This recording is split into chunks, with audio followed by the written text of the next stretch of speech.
توحید اور وحدانیت کے بعد اللہ کے ذات نے جتنی اہمیت والدین کو عطا کی ہے، اس کے ساتھ ساتھ انبیاء علیہ السلام کی سیرت بھی یہی رہی ہے کہ والدین کے ساتھ احسان اور والدین کے ساتھ نیکی سے پیش آنا. تمام معارف الہیہ میں سر فہرست اللہ کی وحدانیت کے بعد اللہ کے جانب سے والدین کی اطاعت اور نیکی کرنا ہے. درود پر محمد و آل محمد. اب والدین کے ساتھ احسان اور نیکی کرنے کے متعدد مصادیق، متعدد پہلو اور متعدد زاویے ہیں. اس میں سے ایک، جب والدین اس دنیا سے فوت ہو جانے کے بعد ان سے نیکی کرنے کا کیا معنی ہے.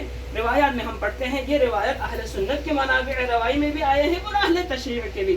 اذا مات الانسان انقطع عمله الا عن ثلاث، یعنی انسان جب اس دنیا سے فوت ہو جاتے ہیں تو عمل صالح کا سلسلہ ختم ہو جاتا ہے، منقطع ہو جاتا ہے، مگر تین چیزیں جو والدین اس دنیا میں چھوڑ کر جاتے ہیں ان کا ثمرہ، ان کا عمل، ان کے عمل کا ثواب خداوند متعال اس بندے کو عطا کرتے ہیں جو اس دنیا میں اس اولاد نے جو فعل انجام دی ہے اس کا صلہ خداوند متعال والدین کا عطا کرتے ہیں. سب سے پہلے کیا ہے؟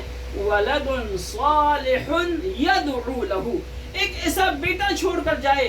بیٹا تو دنیا میں بہت سارے لوگ چھوڑتے ہیں، لیکن ایسا بیٹا جو اللہ کی اطاعت، اللہ کی بندگی اور دین کے قوانین اور مقررات پر عمل پیرا ہو اور اپنے والدین کی مغفرت کے لیے دعا کریں، تو وہ انسان جو اس دنیا سے گزر جانے کے بعد اپنے بعد باقیات الصالحات کے عنوان سے ایک فرزند، ایسا فرزند جو نیک ہو، جو صالح ہو، جو 4-5 وقت کی نمازوں میں اپنے والدین کو یاد رکھتا ہو، تو اس انسان کے عمل کا سلسلہ برزخ میں بھی، قبر میں بھی اور برزخ کے حیات میں بھی وہ سلسلہ اسے واقع رہتا ہے. یہ پہلا ہے. درود پر محمد و آل محمد.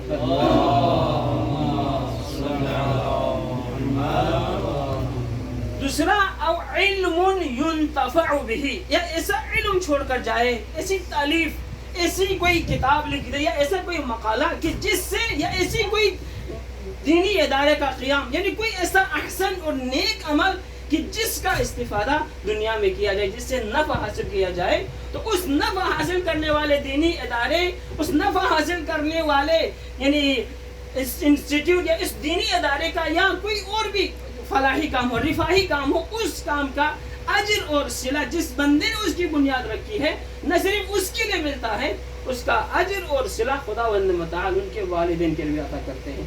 یہ دو عمل.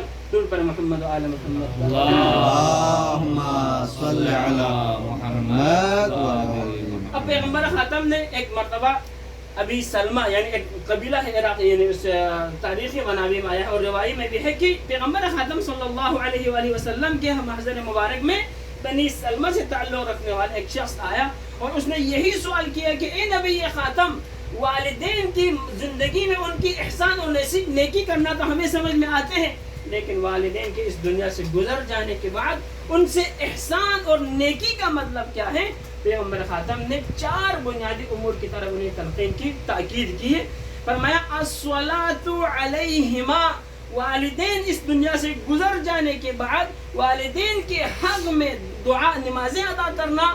ان کی قضا نمازی تو فقہ اسلامی کے مطابق بڑے بیٹے کے اوپر واجب ہے، لیکن دوسرے فرزند ادا کر سکتے ہیں رجاء مطلوبیت کی نیت سے. لیکن کہتے ہیں کہ والدین کے لیے مغفرت کی دعائیں کرنا اس کے اوپر معافی ذمہ واجب نمازوں کی ادائیگی کے علاوہ اس کے لیے مستحب نمازوں کی ادائیگی والدین کے لیے اس کا ثواب خداوند متعال والدین کو عطا کرتے ہیں. بلکہ بعض روایت میں ہم پڑھتے ہیں جو نابالغ بچے جو فعل انجام دیتے ہیں نماز کے رکوع کا، معتبر روایتوں میں ایسے ملتے ہیں کہ اس کا صلہ کہاں جاتے ہیں جبکہ وہ مکلف بھی نہیں ہے.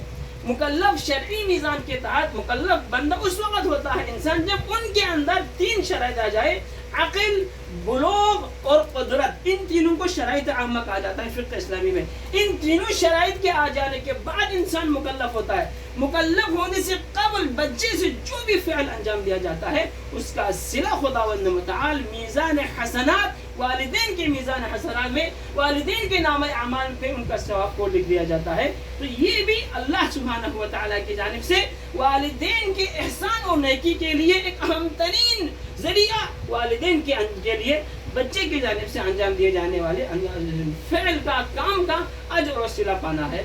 یہ ایک خداوند متعال کی جانب سے، یعنی پیغمبر خاتم نے تاکید کی ہے الصلاۃ علیہما، دنیا سے گزر جانے کے بعد والدین کے حق میں نمازیں پڑھیں، ان کے حق میں مغفرت کی دعائیں کریں۔